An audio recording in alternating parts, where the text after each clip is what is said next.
Dans le podcast précédent, nous avons vu qu'il était facile de choisir des profilés. Dans un premier temps, nous allons nous intéresser aux profilés sur mesure en acier.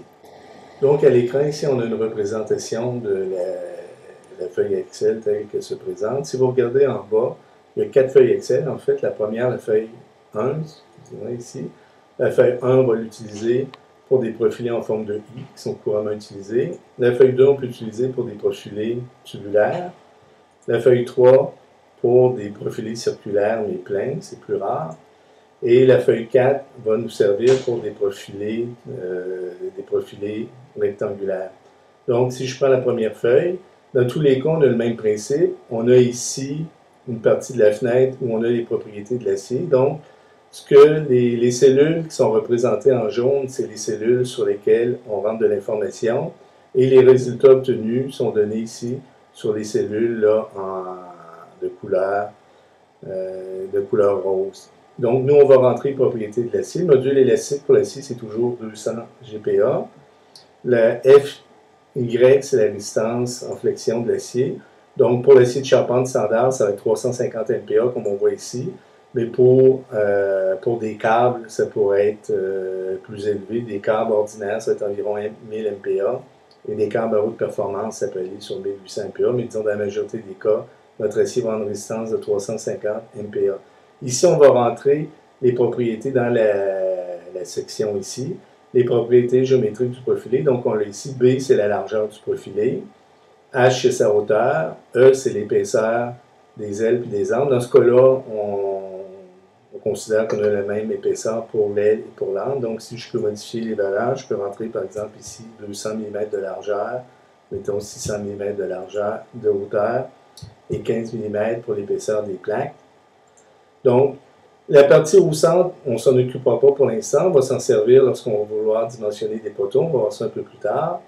Donc, on rentre ici les valeurs géométriques et ici en bas, on a les résistances en flexion. Donc, selon l'axor, on va voir aussi plus tard lorsqu'on va parler de poteaux, la notion d'axor et d'accès. Mais pour les poutres, on va toujours fonctionner selon l'axor. Donc, la valeur qui va nous intéresser, c'est la valeur ici de MR indice X. Donc, c'est 782. Donc, un profilé qui aurait cette forme-là en acier aura une résistance à la flexion de 782 kN/m. On n'a pas mis dans le tableau la résistance, le moment, l'effort résistant, l'effort tranchant, parce que c'est très rare dans les poutres que c'est l'effort tranchant qui est dominant. Donc, on a la même chose, comme je le mentionnais, pour les autres géométries. Si je prends, par exemple, ici, j'ai une poutre rectangulaire, donc je fixerai ici la largeur de la poutre, B, la hauteur de la poutre. Hein, par exemple, si j'ai toujours une poutre de 200 par 600 de haut, et l'épaisseur de la paroi, par exemple 12 mm d'épaisseur, et je vais avoir ici encore la valeur de MR qui est égale à 837 kN/m. Donc, entre autres, lorsque vous allez faire votre projet de conception à la fin de la session, si vous voulez concevoir des profilés sur mesure, ben, c'est assez facile de le faire en utilisant cette feuille Excel.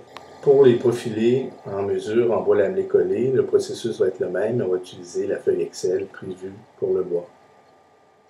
Dans le cas du bois lamelé collé, on va avoir une feuille Excel qui est à peu près pareille. Donc, on a encore 2 feuilles Excel. On a une première pour les sections ici rectangulaires et on en a une deuxième pour les sections circulaires. Dans le cas des poutres, ben, ça va être à peu près toujours des sections rectangulaires. Donc, on a la même chose que précédemment. On a la section ici où on rentre les propriétés du bois. Donc, encore là, les cases en jaune, c'est les cases où on rentre des valeurs.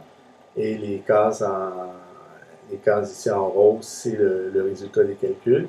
Donc, on va rentrer ici la résistance en compression, F indice C. F indice B, c'est la résistance en flexion et le module élastique. On a mis ici, à droite, on voit les propriétés mécaniques du bois pour les principales essences disponibles au Québec. Donc, on a du sapin Douglas, on a de l'épinette pin sapin et on a du lamelé collé. Donc, pour le lamelé collé, ce qui est le plus courant, c'est du lamelé collé en sapin Douglas. Donc, on a ici une valeur en compression de 23 MPa, une valeur en flexion de 34,4 MPa et un module élastique de 13,1 GPa. Donc, on va rentrer ces valeurs-là ici. Donc, ces valeurs-là, c'est les valeurs qu'on peut prendre par défaut. Si on avait d'autres essences de bois, ben, on pourrait utiliser le tableau ici pour modifier les valeurs. Donc, on va rentrer la largeur. Si par exemple, on a une poutre qui fait 250 mm de large et qui fait, disons, 500 mm de haut, on rentre les valeurs ici. Et de la même façon, ici, on a en bas la valeur de MR indice X. Donc, on a la résistance en flexion de notre poutre. Donc, cette poutre-là, avec cette essence de bois-là et ces dimensions-là, aurait une résistance en flexion MR qui serait égale à 286,7 kN/mètre.